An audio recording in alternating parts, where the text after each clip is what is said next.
तू कपटी है, तेरे दाग लग जाए। कभी भी चंद्रमा की तरफ देखना, एक छोटा सा दाग दिखाई देता है, वो वैसे ही दिखाई नहीं देता, वो श्राप है कि तेरे दाग लग जाए। चंद्रमा को दाग लग गया।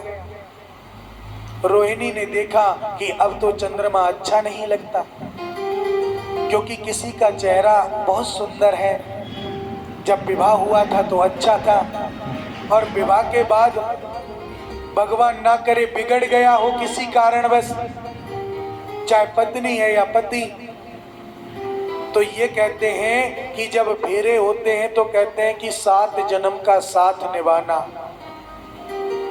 और मुंह पर अगर चकदरे से हो गए ना सफेद सफेद से, तो छोड़ देते हैं, जाओ।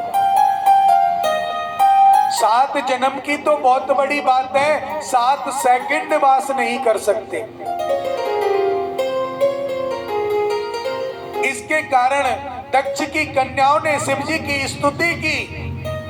नंदीश्वर भगवान के पास आकर के उन्होंने भगवान की तपस्या की और वर मांगा, हे प्रभु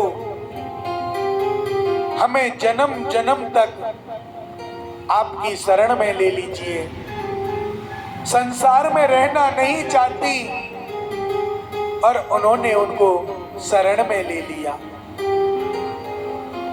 इस प्रकार भी नंदीश्वर भगवान की प्रतिष्ठा बढ़ी, और भगवान ने उन कन्याओं को शरण में लेकर कहा कि जो तुम्हारी पूजा के विमुख होगा और जो नंदीश्वर भगवान की पूजा नहीं करेगा,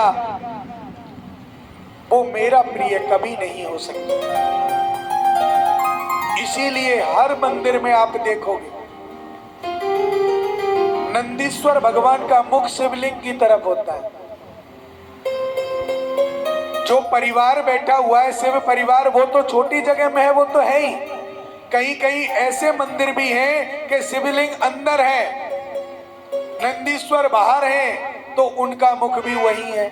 जैसे हमारे काशी विश्वनाथ जी, जिधर उन्होंने बजू खाना बना रखा था, उधर नंदी का मुख था। तो जज के सामने जब बात आई, वकीलों ने दलील रखी, तो यही प्रश्न हुआ कि नंदी जी उधर क्या देख रहे हैं। अगर नंदी जी उधर देख रहे हैं तो उधर शिवलिंग है। इन्हीं कारणों पर हमारे पक्ष में फैसला आया था। राम भद्राचार्य जी आपने सबने YouTube फेसबुक के माध्यम से देखे होंगे, अंधे हैं, लेकिन उन्होंने कम से कम 375 साक्ष्य दिए थे कोर्ट में। अंधे हैं लेकिन पूरे वेद शास्त्र पुराण उनको कंठ है। जब जज साहब पूछते थे ना कि महाराज ये भी है, बोले इतने नंबर पेज पर इतने नंबर का श्लोक ये कहता है। जब पुराणों को मंगाते, उनको खोलते, वही होता। इस कारण हमारे फेवर में आया फैसला। और इसीलिए कहते हैं कि वैज्ञानिक लोग तो अब खोज कर रहे हैं, हमारे शास्त्रों में, हमारे वेदों में, हमारे पुराणों में ये चीज पहले से ही लिखी हुई है और उन्हीं पर सर्च किया जा रहा है। इसीलिए विज्ञान भी हमसे चलता है। बारिश कितनी होगी, कब होगी, सूखा पड़ेगी, अकाल पड़ेगा, ये हजारों लाखों साल पहले लिख दिया गया था। इस समय जो बारिश चल रही है उसको हम 8 विषय की बारिश ज्योतिष के रूप में बोलते हैं। अब की बार जो बारिश है वो 8 विश्वा है। जितने कम विश्वा होती है उतनी ज्यादा बारिश होती है, ये ध्यान रखना। जब 12 विश्व से ऊपर बारिश बताता है शास्त्र, तो मान लीजिए सूखा पड़ेगी, बारिश नहीं होगी। लेकिन समझने वाला चाहिए। सौनकादिक ऋषियों ने सूत जी से कहा, महाराज आपने बहुत सुंदर ज्योतिर्लिंगों का वर्णन किया। ज्योतिर्लिंगों में श्रेष्ठ जो लिंग है उनकी महानता बताई। लेकिन प्रभु, अगर जो व्यक्ति ज्योतिर्लिंगों का दर्शन न कर सके, हर व्यक्ति तो नहीं कर सकता, उसका उद्धार कैसे होगा? मेरे भगवान सूत जी कहने लगे, हे सौनकादिक ऋषियों, कहते हैं मन चंगा तो कटौती में गंगा। अगर मन में विश्वास है तो सारे ज्योतिर्लिंग हमारे हृदय में वास करते हैं। हमें वहां जाना चाहिए, ये हमारा शास्त्र कहता है, वेद कहता है, श्रद्धा कहती है, निष्ठा कहती है, आस्था कहती है। हमारी आस्था है, हमें भगवान के दर्शन करने चाहिए, मंदिर जाना चाहिए। हर व्यक्ति को प्रतिदिन मंदिर में आना चाहिए। और बता दूं आपको, मंदिर में जाओ या आश्रम में जाओ, सबसे बड़ी सेवा वो नहीं होती कि पर्स खोलो, 11,000 निकाल के दे दिए, 21,000 निकाल के दे दिए, लाख निकाल के दे दिए। सबसे बड़ी सेवा पता है क्या होती है? सबसे बड़ी सेवा होती है झाड़ू सेवा। जब भी आप मंदिर में जाएं, आश्रम में जाएं, बिना किसी के कहे चुपचाप, जहां आपको पता है झाड़ू वहां रखे रहते हैं, झाड़ू उठाइए। चाहे मंदिर साफ है, कोई दिक्कत नहीं है, उसमें झाड़ू लगाइए। जब आप झाड़ू लगाएंगे तो आपकी सेवा परम सेवा में गिनी जाती है। मैं आपको मेरी हकीकत बता रहा हूं। मैं मौनी बाबा आश्रम गोकुल से शिक्षित हूं और वहीं से दीक्षित हूं। शिक्षा भी मौनी बाबा आश्रम गोकुल से प्राप्त की और गुरु दीक्षा भी हमने वहीं से ली। तो मेरे शिक्षित आश्रम और दीक्षित आश्रम मौनी बाबा आश्रम गोकुल है। कभी भी गोकुल आप जाएं, मौनी बाबा आश्रम में आकर के दर्शन अवश्य करना। वो एक योग आश्रम कहलाता है। बहुत बड़ी मार्मिक शक्ति है।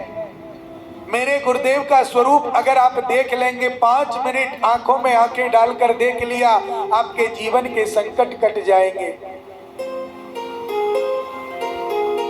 तो जो व्यक्ति अपने गुरु पे, अपने इष्ट पे निष्ठा रखेगा। मेरे आश्रम पे जब हम पढ़ते थे ना जी, तो हमारे साथ में 47 लड़के हम पढ़ते थे। हमारा जो ग्रुप था उसमें 47 विद्यार्थी थे, उनमें एक ये भी विद्यार्थी थे। और ये बहुत छोटे थे। 47 के 47 विद्यार्थियों में किसी पर बाइक स्कूटर चलाना नहीं आता, छोटे छोटे थे। गुरुजी ने एक दिन हमसे पूछ लिया कि बाइक चलानी आती है, स्कूटर चलाना आता है? हमने वैसे ही झूठ बोल दिया आता है, क्योंकि हमें शौक था कि चला लेंगे। गुरुजी ने कहा आटे का कट्टा उठा करके लाना है चक्की से। हम इधर से स्कूटर पर बैठे, धीरे धीरे लेके गए, फिर थोड़े दिन में हाथ खुल गया, फिर तो ले जाने लगे। लेकिन हमने वहां पर कभी भी झाड़ू सेवा नहीं छोड़ी, आश्रम की नालियां साफ करी।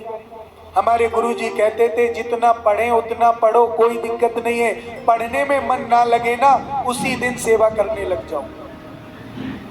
और वही सेवा है कि आज मैं आप लोगों को प्रभु का गुणगान सुना रहा हूं, प्रभु की कथाओं का गुणगान कर रहा हूं, उसी सेवा का फल है।